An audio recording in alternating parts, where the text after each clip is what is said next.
ચેનલમાં જો પહેલી વાર આવ્યા હોય તો ચેનલને સબસ્ક્રાઇબ કરી દેજો। તો મિત્રો આ વિડીયોને તમારા મિત્રો સુધી પણ જરૂરથી શેર કરજો, જેથી કરીને મિત્રો એ પણ ગુજરાત પોલીસ ભરતીની તૈયારી કરી રહ્યા હોય તો એમના સુધી પણ આ જે પ્રશ્નો છે આઈએમપી એ પહોંચી શકે અને એ પણ મિત્રો સારી રીતે તૈયારી કરી શકે અને એ પણ મિત્રો આ ગુજરાત પોલીસની જે ભરતી છે એ સારી રીતે પાસ કરી શકે। તો મિત્રો જોઈએ કેટલાક મહત્વના પ્રશ્નો। તો મિત્રો પહેલો તો છે ટોપિક વિજ્ઞાન ક્ષેત્રની મહત્વની કેટલીક સંસ્થાઓ છે તેના વિશે વાત કરીએ। તો મિત્રો અહીંયા કેટલીક સંસ્થાઓ છે અને તે ક્યાં આવેલી છે એના વિશેની વાત કરીએ તો અમદાવાદ ટેક્સટાઇલ ઇન્ડસ્ટ્રીયલ એસોસિએશન એટલે કે મિત્રો અટીરા મિત્રો અમદાવાદની અંદર આવેલું છે। અને બીજી વાત કરીએ કે ફિઝિકલ રિસર્ચ લેબોરેટરી તો મિત્રો એ પણ અમદાવાદની અંદર આવેલી છે। હવે આગળ વાત કરીએ કે સ્પેસ એપ્લિકેશન સેન્ટર એટલે કે મિત્રો સેક આવેલું છે મિત્રો અમદાવાદની અંદર। નેશનલ ઇન્સ્ટિટ્યૂટ ઓફ ડિઝાઇન એ પણ મિત્રો અમદાવાદની અંદર જ આવેલું છે। આગળ વાત કરીએ કે central salt and marine chemical research institute તો મિત્રો એ આવેલું છે ભાવનગરની અંદર। હવે આગળ વાત કરીએ કે નેશનલ ડેરી ડેવલપમેન્ટ બોર્ડ એટલે કે મિત્રો એનડીડીબી જેનું પૂરું નામ મેં તમને કહી દીધું એ છે આણંદની અંદર। હવે આગળ વાત કરીએ કે બીડી ટોમેકો રિસર્ચ સેન્ટર એ છે મિત્રો આણંદની અંદર। આયુર્વેદ માટે પોસ્ટ ગ્રેજ્યુએટ સંશોધન સંસ્થા છે એ મિત્રો જામનગરની અંદર આવેલી છે। આગળ વાત કરીએ કે institute of Ayurvedic studies and research મિત્રો આવેલી છે જામનગરની અંદર। હવે મિત્રો આગળ વાત કરીએ કે કેટલીક મિત્રો અહીંયા સંસ્થાઓ આપેલી છે અને તેમના મુખ્ય મથક ક્યાં છે તે આગળ જોઈએ। ઇન્ડિયન સ્પેસ રિસર્ચ ઓર્ગેનાઇઝેશન એટલે કે મિત્રો ઈસરો તો તમને ખ્યાલ જ છે કે બેંગ્લોરની અંદર એનું મુખ્ય મથક છે। આગળ વાત કરીએ કે council of scientific and industrial research એટલે કે મિત્રો CSIR એ મિત્રો દિલ્હીની અંદર આવેલી છે।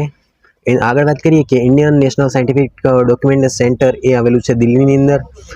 તો મિત્રો આવી રીતના કેટલાક મુખ્ય મથક છે અને તે ક્યાં આવેલા છે તેના વિશેના પ્રશ્નો આપેલા છે। તો હવે આગળ વાત કરીએ વન લાઇનર એટલે કે મિત્રો એવા પ્રશ્નો કે જેની અંદર એક લાઇનની અંદર પ્રશ્ન પૂછવામાં આવે અને તેનો ટૂંકની અંદર જવાબ આપવામાં આવે।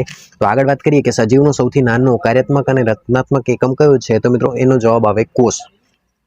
આગળ વાત કરીએ કે કોષના અભ્યાસને શું કહેવામાં આવે તો મિત્રો એને ખબર જ હશે કે તમને સાયટોલોજી તરીકે ઓળખવામાં આવે।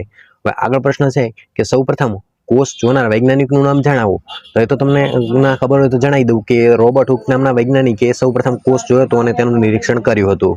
આગળ વાત કરીએ કે રોબર્ટ હુકે સૌપ્રથમ કોષ શેમાં જોયો હતો તો મિત્રો એનો સાચો જવાબ આવે કે બૂચ નામની જે વનસ્પતિ હતી એની અંદર રોબર્ટ હુક નામનો જે વૈજ્ઞાનિક છે એને મિત્રો સૌપ્રથમ કોષ જોયો હતો અને ત્યારબાદ મિત્રો કોષની શોધ થઈ હતી।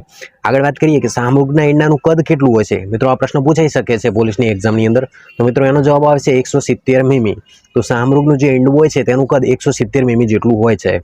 આગળ વાત કરીએ કે વિશ્વની અંદર પ્રાણી જગતમાં સૌથી નાનો કોષ કયો છે હવે પહેલી તો તમને કહી દીધું કે સૌથી મોટું કોષ એટલે કે મિત્રો શાહમૃગનું ઈંડું।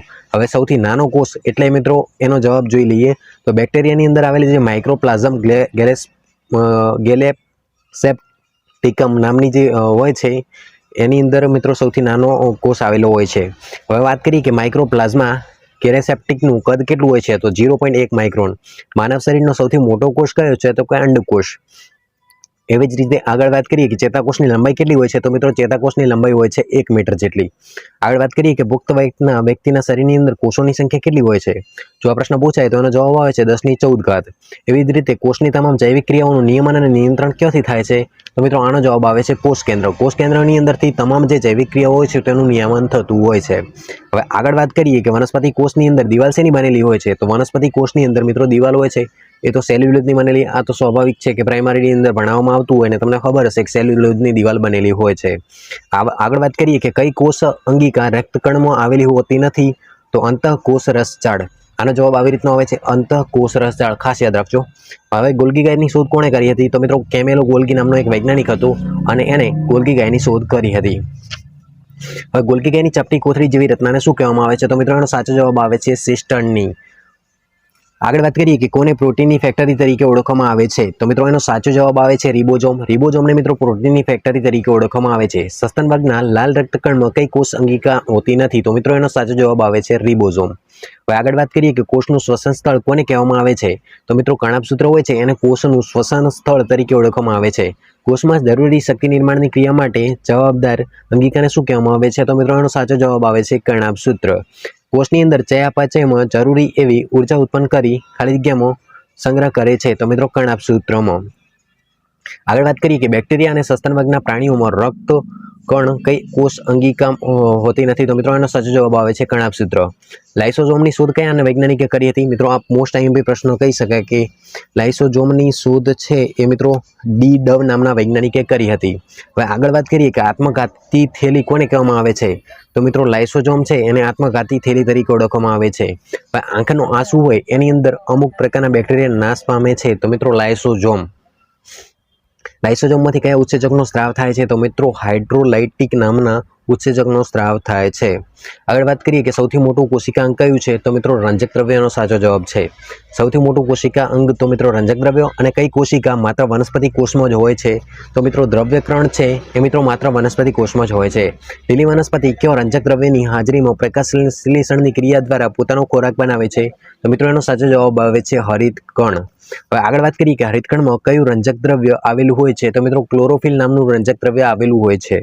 વનસ્પતિની અંદર જે ભાગ સૂર્યપ્રકાશથી વંચિત રહેલો હોય છે તેમાં કયું રંજક દ્રવ્ય જોવા મળે છે? તો મિત્રો એનો સાચો જવાબ આવે છે રંગહીન કણ. આગળ વાત કરીએ કે વનસ્પતિમાં રંગીન ભાગોમાં કયું રંજક દ્રવ્ય રહેલું હોય છે? તો મિત્રો રંજક દ્રવ્ય કણ હોય છે એ રહેલું હોય છે. હવે આગળનો પ્રશ્ન છે કે વનસ્પતિ કોષને કઠોર અને ફૂલેલા કોણ રાખે છે? તો મિત્રો એનો સાચો જવાબ આવે છે રસધાની. આગળ વાત કરીએ કે કઈ કોષ અંગિકા પ્રાણી કોષમાં લગભગ હોતી નથી અથવા ખૂબ જ સૂક્ષ્મ હોય છે? મિત્રો એનો સાચો જવાબ આવે છે રસધાની. કઈ કોષ અંગિકામાં વનસ્પતિ કોષમાં જોવા મળે? તો મિત્રો એનો સાચો જવાબ આવે છે તારાકાય. જે કોષમાં કેન્દ્રપટલ અને કોષ કેન્દ્રિકા હોતા નથી તે કોષને શું કહે છે? તો મિત્રો આદિ કોષ કેન્દ્રિક કોષ. હવે વાત કરીએ કે જે કોષમાં કોષ કેન્દ્રપટલ અને કોષ કેન્દ્રિકા સુવિકસિત હોય તેને શું કહેવામાં આવે છે? તો સુકોષ કેન્દ્રી. કોષોના સમૂહથી બનતી રચનાને શું કહેવામાં આવે છે? તો મિત્રો પેશી તરીકે ઓળખવામાં આવે છે. જે પેશી એક જ પ્રકારના કોષોથી બનેલી હોય તેને શું કહેવામાં આવે છે? તો સ્થાયી પેશી. જે પેશી એકથી વધુ પ્રકારના કોષોથી બનેલી હોય તેને કઈ પેશી તરીકે ઓળખવામાં આવે છે? તો મિત્રો સ્થાયી જટલ પેશી. વનસ્પતિમાં મૂળથી પર્ણ સુધી પાણી દ્રવ્યક્ષારોનું વહન કઈ પેશી દ્વારા થાય છે? તો જલવાહક પેશી. આગળ વાત કરીએ તો વનસ્પતિમાં પર્ણથી વિવિધ અંગો સુધી ખોરાકનું વહન કઈ પેશી દ્વારા થાય છે? તો મિત્રો એનો સાચો જવાબ આવે છે અન્નવાહક પેશી. વનસ્પતિમાં યાંત્રિક મજબૂતાઈ અને સ્થિતિસ્થાપકતા કઈ પેશીને કારણે હોય છે? તો મિત્રો એનો સાચો જવાબ આવે છે સ્થૂલકોણક.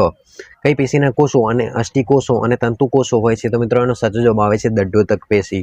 કઈ પેશી વિવિધ અંગોમાંથી સંદેશાઓનું મગજ સુધી વહન કરે છે? તો મિત્રો એનો સાચો જવાબ આવે છે ચેતાપેશી.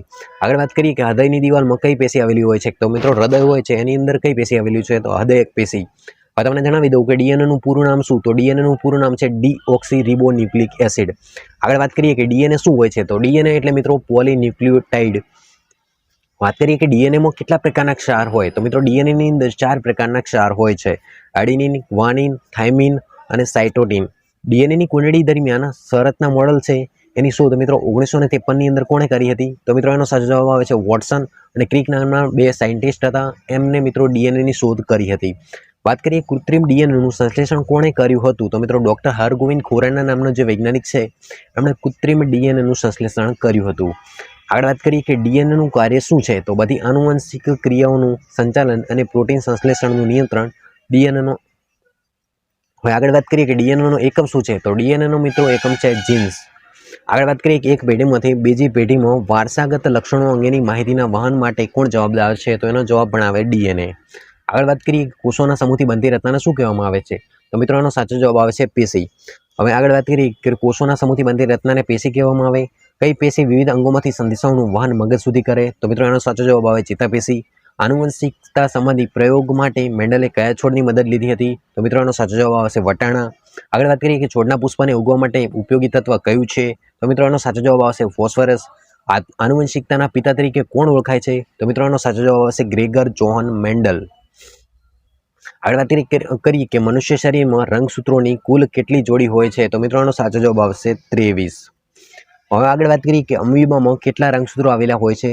અમીબાની અંદર મિત્રો ટોટલ 125 જોડ જેટલા રંગસૂત્રો આવેલા હોય છે. ચિમ્પાન્જીમાં કેટલા રંગસૂત્રો આવેલા હોય છે? તો મિત્રો ચિમ્પાન્જીની અંદર 24 જોડ રંગસૂત્રો આવેલા હોય છે.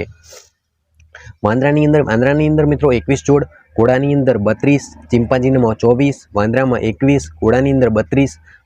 બાળકનું લિંગ નિર્ધારણ શાના આધારે થાય છે? તો મિત્રો પિતાનું જે રંગસૂત્ર હોય છે એક એક્સ અને બીજું વાય. XY રંગસૂત્રના આધારે બાળકનું જે લિંગ નિર્ધારિત થતું હોય છે.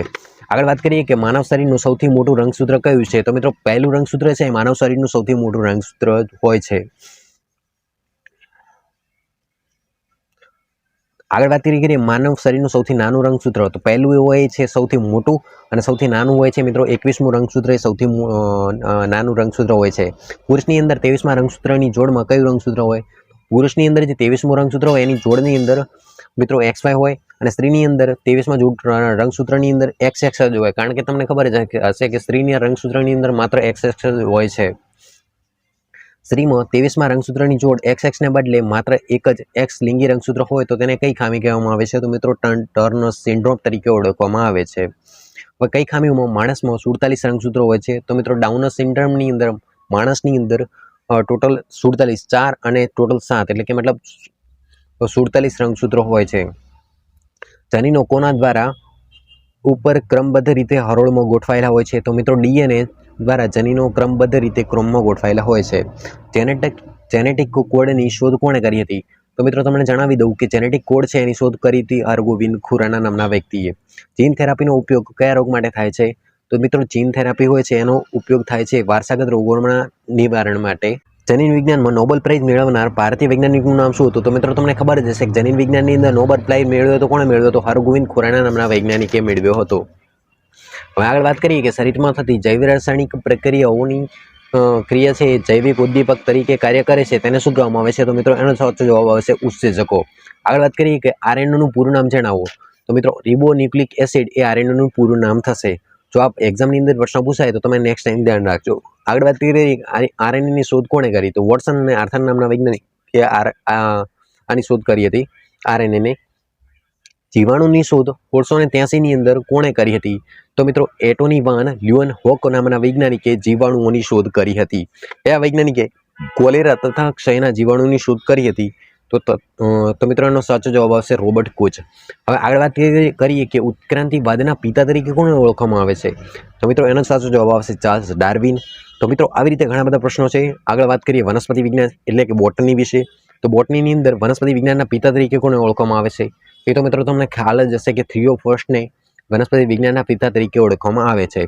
વનસ્પતિ પર થતી સંગીતની અસર અને થાય છે એવું કોણે નોંધ્યું હતું? તો મિત્રો હું તમને જણાવી દઉં કે જગદીશચંદ્ર બોઝ નામના વૈજ્ઞાનિકે આ સૌપ્રથમ નોંધ્યું હતું કે વનસ્પતિ ઉપર સંગીતની પણ અસર થાય છે.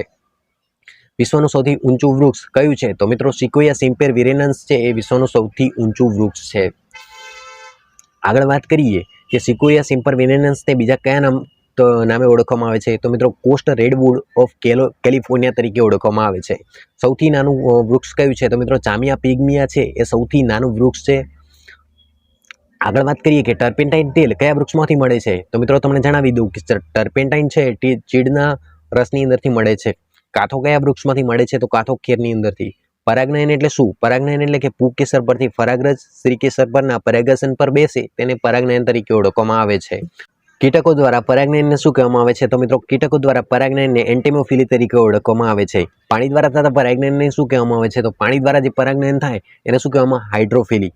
પવન દ્વારા થતા પરાગનયનને શું કહેવામાં આવે છે? તો મિત્રો પવન દ્વારા જે પરાગનયન થાય તેને એનિમોફિલી તરીકે ઓળખવામાં આવે છે. મિત્રો આગળ વાત કરીએ કે આવૃતબિદ્ધારી વર્ગમાં સૌથી નાનામાં નાની જાતિ કઈ છે? તો મિત્રો આવૃતબિદ્ધારી છે એની અંદર ગ્લોબોઝા નામની જે વનસ્પતિ છે એ સૌથી નાનામાં નાની જાતિ છે. હવે મિત્રો સૌથી મોટા પાંદડાવાળો છોડ કયો? તો એની પણ ચર્ચા કરીએ તો વિક્ટોરિયા રિઝિયા નામનો છે છોડ છે એ સૌથી મોટા પાંદડાવાળો છોડ છે. વિક્ટોરિયા રિઝિયા સૌથી વધુ કયા રાજ્યમાં જોવા મળે? તો પશ્ચિમ બંગાળની અંદર. વિશ્વમાં સૌથી મોટું ફળ કયું? તો એનો જવાબ કંઈક આ પ્રમાણે છે. સૌથી મોટું પુષ્પ કયું છે? તો રેફલેશિયા આર્નોલ્ડી. સૌથી નાનું પુષ્પ કયું છે? તો વોલ્ફિયા ગ્લોબોઝા. સૌથી નાનું બીજ કયું છે? તો ઓર્કિડ.